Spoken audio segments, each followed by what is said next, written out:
In 1940, the German military discovered a drug that could keep soldiers awake for days. They manufactured 35 million tablets of methamphetamine and distributed them to troops as official combat rations. The German army called it Pervitin. Soldiers called it tank chocolate, pilot salt, and Hermann Göring pills. And for 5 years, one of the most powerful armies in history fought World War II while running on crystal meth.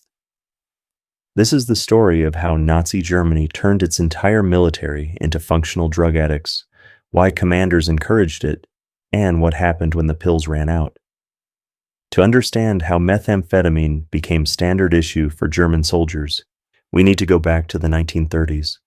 Germany was rebuilding its military after the restrictions of the Versailles Treaty. The Wehrmacht was designed for speed, for overwhelming force applied quickly. The word they used was Blitzkrieg, lightning war. But there was a problem. Human beings need sleep. Soldiers need rest. And the kind of rapid, continuous operations that German doctrine demanded. They required men to stay awake far longer than nature intended. In 1937, a German chemist named Fritz Hauschild was working for the pharmaceutical company Temmler in Berlin. He synthesized a new stimulant drug based on amphetamine compounds that Japanese chemists had developed earlier in the decade.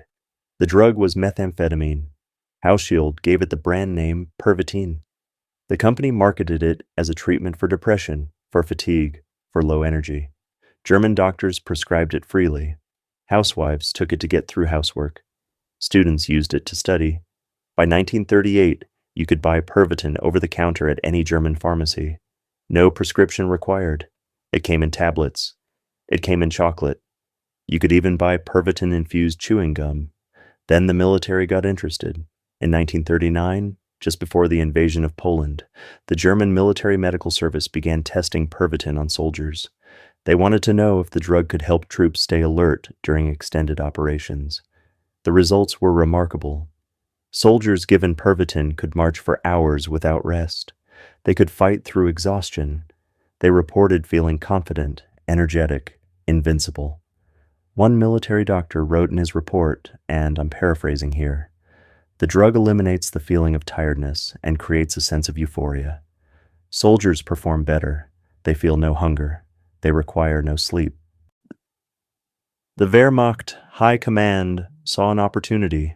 If Pervitin could keep soldiers awake and alert, it could give Germany a tactical advantage. Troops could attack continuously. Panzer crews could drive through the night. Pilots could fly mission after mission without rest. In April of 1940, just before the invasion of France and the Low Countries, the German military placed an enormous order, 35 million Pervitin tablets. The pills were distributed to army units, Luftwaffe squadrons, and Kriegsmarine ships. Soldiers received them as part of their standard ration packs. The official recommendation was 1 to 2 tablets per day during combat operations. Some units received much more. Now here's where the story gets truly extraordinary. The invasion of France in May 1940 was one of the fastest military campaigns in modern history. German forces broke through Allied lines, pushed across France, and reached the English Channel in just 6 weeks. Military historians have debated for decades how Germany achieved this stunning victory. Superior tactics? Yes. Better coordination? Certainly. But there's another factor that often gets overlooked. A significant portion of the German army was running on methamphetamine. Tank crews drove for 3 days straight without sleeping. Infantry units marched through the night and attacked at dawn. Pilots flew sortie after sortie with only brief rest periods. One panzer commander, Colonel General Heinz Guderian, wrote letters during the French campaign describing how his tank crews were pushing forward day and night. He didn't mention Pervitin by name in those letters, but post-war research of Wehrmacht supply records shows that Guderian's units received massive shipments of the drug during the invasion. Another officer, a medical doctor named Otto Ranke, who worked for the Military Medical Academy in Berlin, wrote reports praising Pervitin's effectiveness. He called it a militarily valuable substance. He recommended expanding its use across all branches of the armed forces. But not everyone in the German military was enthusiastic about Pervitin. Some doctors began noticing problems. Soldiers who used the drug regularly started showing signs of addiction. They became irritable when they couldn't get more pills. They had trouble sleeping even when they had the opportunity. Some became paranoid. Others showed signs of psychosis. One military medical officer, Dr. Leonardo Conti, who was the Reich health leader, actually tried to restrict Pervitin use in 1941. He issued regulations limiting how much could be prescribed. He warned about addiction risks. His warnings were largely ignored. The drug was too useful, too effective, and Germany was now fighting on multiple fronts. The invasion of the Soviet Union in June 1941 created enormous demand for Pervitin. The distances were vast. The conditions were brutal. Soldiers needed to stay alert through long marches and longer nights. German military records from the Eastern Front show that Pervitin distribution increased dramatically. Some units were receiving hundreds of thousands of tablets per month. Soldiers took them regularly. Some took the recommended dose. Others took much more. There are documented cases of soldiers consuming 20, 30, even 50 tablets in a single day. At those doses, methamphetamine doesn't just eliminate fatigue. It causes hallucinations, paranoia, heart problems, and complete mental breakdown. One Wehrmacht soldier, whose letters were preserved and later published, wrote home to his family in November 1941. He described the Pervitin tablets they received. He called them wonderful little pills. He said they made the terrible Russian cold bearable. He said they helped him stay awake during night watch. He said he couldn't imagine fighting without them. That soldier died 3 months later during the Soviet winter counteroffensive. Cause of death listed as exposure and exhaustion. But post-war medical analysis suggests that many German soldiers who died of so-called exhaustion during the winter of 1941 to 1942 were actually suffering from methamphetamine-related complications, heart failure, extreme dehydration, psychological collapse. The Luftwaffe, the German Air Force, became particularly dependent on Pervitin. Pilots flying long-range bombing missions over Britain took the pills to stay alert. Fighter pilots used them during combat. But flying an aircraft while under the influence of methamphetamine creates serious problems. The drug increases confidence and aggression, but it also impairs judgment. Pilots taking high doses of Pervitin made reckless decisions. They misjudged distances. They took unnecessary risks. Luftwaffe accident rates increased significantly between 1940 and 1942. Some of those accidents were attributed to combat damage or mechanical failure. But internal Luftwaffe medical reports suggest that stimulant use was a contributing factor in many crashes. If you're watching this and thinking about how all of this connects to the bigger picture of World War II, drop a comment below with your thoughts. What other aspects of daily life for German soldiers would you want to hear about? I read every comment, and your suggestions help shape future videos.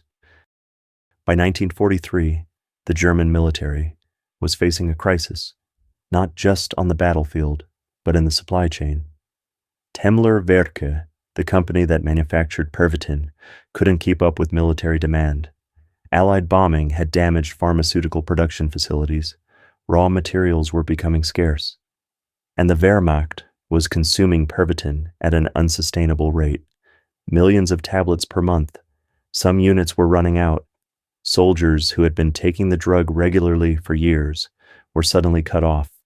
Withdrawal from methamphetamine is brutal, extreme fatigue, depression, inability to function. Some German soldiers in 1943 and 1944 simply collapsed when their Pervitin supply was interrupted.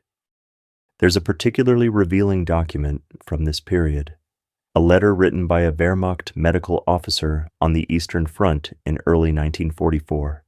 He describes his unit's desperate need for Pervitin. He says morale is collapsing because the pills aren't arriving. He says soldiers are exhausted, unable to fight effectively, and asking where their medicine is. The medical officer pleads with headquarters to send more supplies. The response, preserved in military archives, essentially says we have none to send. Production cannot meet demand. Ration what you have carefully. By 1944, as the war turned decisively against Germany, Pervitin use became even more chaotic. Some units still received regular supplies. Others got nothing. A black market emerged. Soldiers traded food, cigarettes, even weapons for Pervitin tablets. Some units started using other stimulants. Cocaine was distributed to some Luftwaffe pilots and U-boat crews. There are documented cases of soldiers using whatever stimulants they could find, including industrial chemicals and even gasoline fumes, to stay awake and alert. The toll on German soldiers was devastating.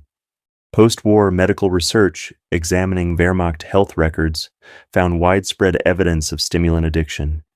Thousands of soldiers showed symptoms of what we would now recognize as severe methamphetamine abuse, heart damage, psychological disorders, permanent neurological problems.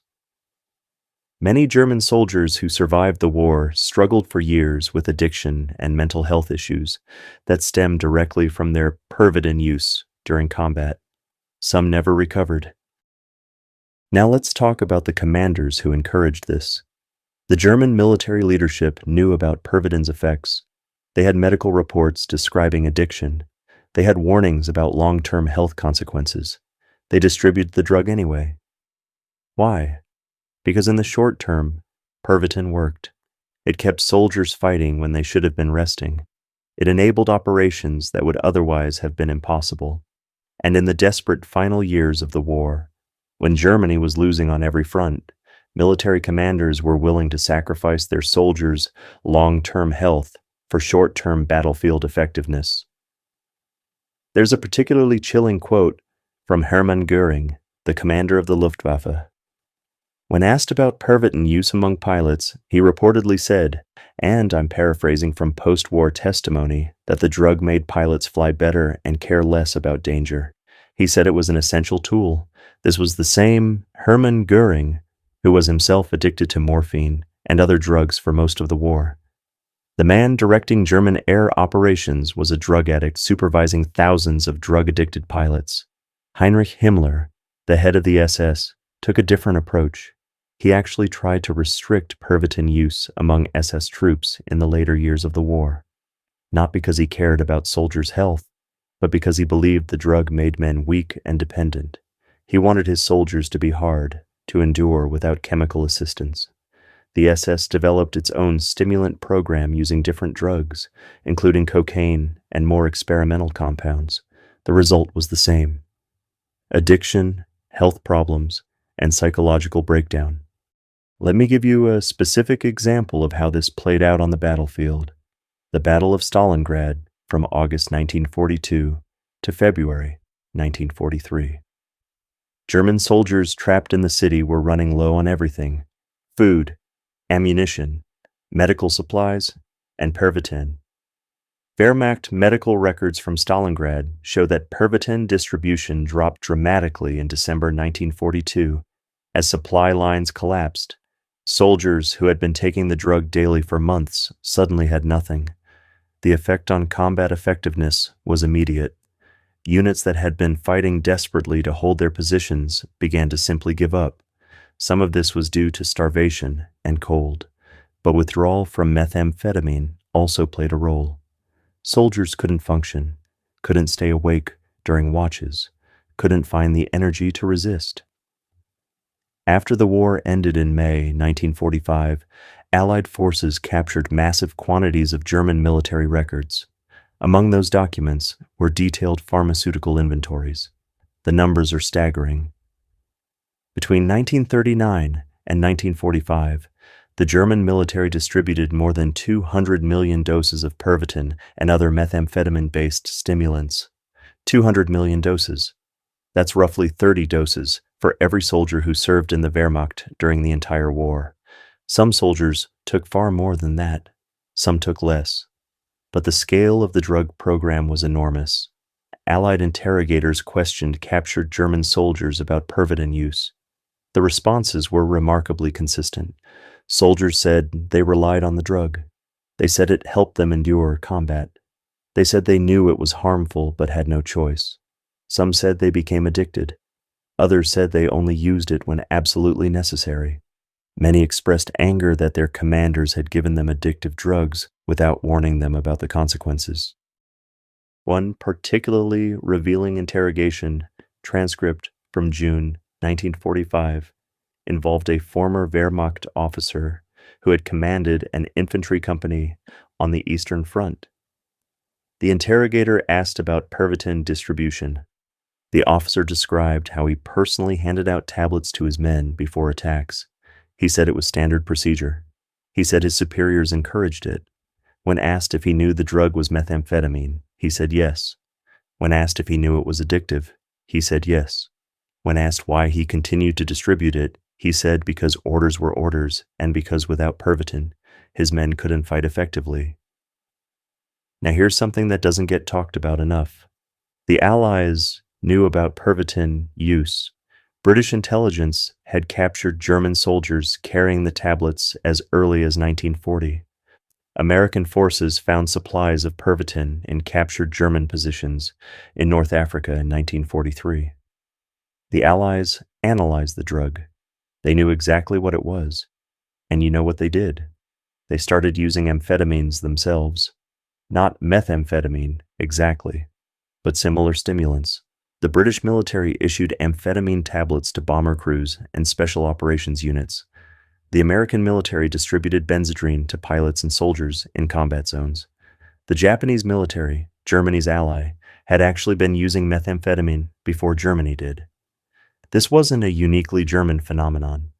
Multiple militaries in World War II used stimulants to enhance soldier performance. Germany just did it on the largest scale and with the least concern for soldiers' health. After World War II ended, the Pervitin story largely disappeared from public consciousness. It was uncomfortable. It complicated the narrative of how the war was won and lost. German veterans rarely talked about their drug use. Allied forces didn't emphasize their own stimulant programs, and the pharmaceutical companies that had manufactured these drugs wanted to move on to peacetime products. For decades, the role of methamphetamine in World War II was a footnote in military history. Then, in the 1990s and 2000s, historians started examining captured German military medical records more carefully. They found the evidence I've been describing, the massive scale of Pervitin distribution, the addiction problems, the desperate letters from units running out of supplies. A German historian named Peter Steinkamp published some of the first detailed research on Wehrmacht drug use in the late 1990s. Other historians followed. Today we have a much clearer picture of how central stimulant drugs were to German military operations. But here's the question that still haunts this story. Did Pervitin actually help Germany? Did it provide a military advantage? In the short term, probably yes. The speed of the French invasion in 1940 was partly due to German forces operating around the clock without rest. Pervitin enabled that. But in the long term, the drug program was catastrophic. It created widespread addiction. It damaged soldiers' health. It masked exhaustion that should have forced armies to rest and regroup. And when supplies ran out, units that depended on Pervitin collapsed. The German military built a dependency on a drug it couldn't sustainably produce. That's not a winning strategy. That's a recipe for disaster. There's a broader lesson here about military stimulant use. Every modern military has wrestled with this question. How do you keep soldiers alert and effective during extended operations without destroying their health? The United States military still issues stimulants to pilots flying long missions. Modafinil, a wakefulness-promoting drug, is used by some special operations units. But modern militaries at least attempt to regulate drug use and monitor for addiction. The Wehrmacht did neither. They handed out methamphetamine tablets like candy and dealt with the consequences later. Except for many soldiers, there was no later. They died before the health effects fully manifested. Let me close with a personal story from the historical record. There was a German soldier named Franz. His letters home were preserved by his family and later donated to a military archive. In May 1940, during the invasion of France, Franz wrote to his parents describing the Pervitin tablets his unit received. He said they were miracle pills. They made him feel strong and fearless. He said the war would be over soon because German soldiers could fight day and night without stopping. In June 1941, after the invasion of the Soviet Union began, Franz wrote again. He said the Pervitin tablets were the only thing keeping him going in the terrible conditions. He said he was taking more pills than before. He said he couldn't sleep even when he had the chance. In November 1941, Franz wrote his last letter. He described feeling exhausted despite taking the pills. He said his hands wouldn't stop shaking. He said he saw things that weren't there. Franz died in December 1941. His military record lists the cause of death as exhaustion and exposure. His family believes he died from Pervitin-related complications. Franz's story was repeated thousands of times across the German military.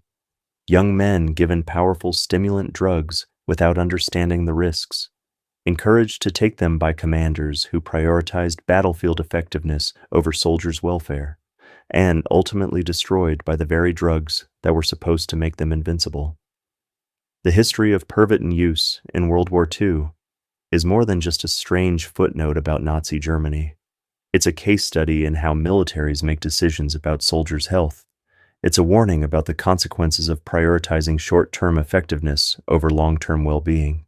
And it's a reminder that wars are fought not just with weapons and tactics, but with the bodies and minds of human beings who bear the consequences long after the fighting stops. Between 1939 and 1945, the German military distributed more than 200 million doses of methamphetamine to its soldiers. They called it an enhancement. They called it medicine. Soldiers called it tank chocolate. Today we would call it exactly what it was: state-sponsored drug addiction on a massive scale. And the men who suffered through it deserved better from their commanders, from their country, and from history's memory of what they endured. That's the story of how Nazi Germany turned its army into functional drug addicts in the name of military efficiency. Next time we'll explore another hidden story from World War II that changes how we understand the conflict. Thanks for watching.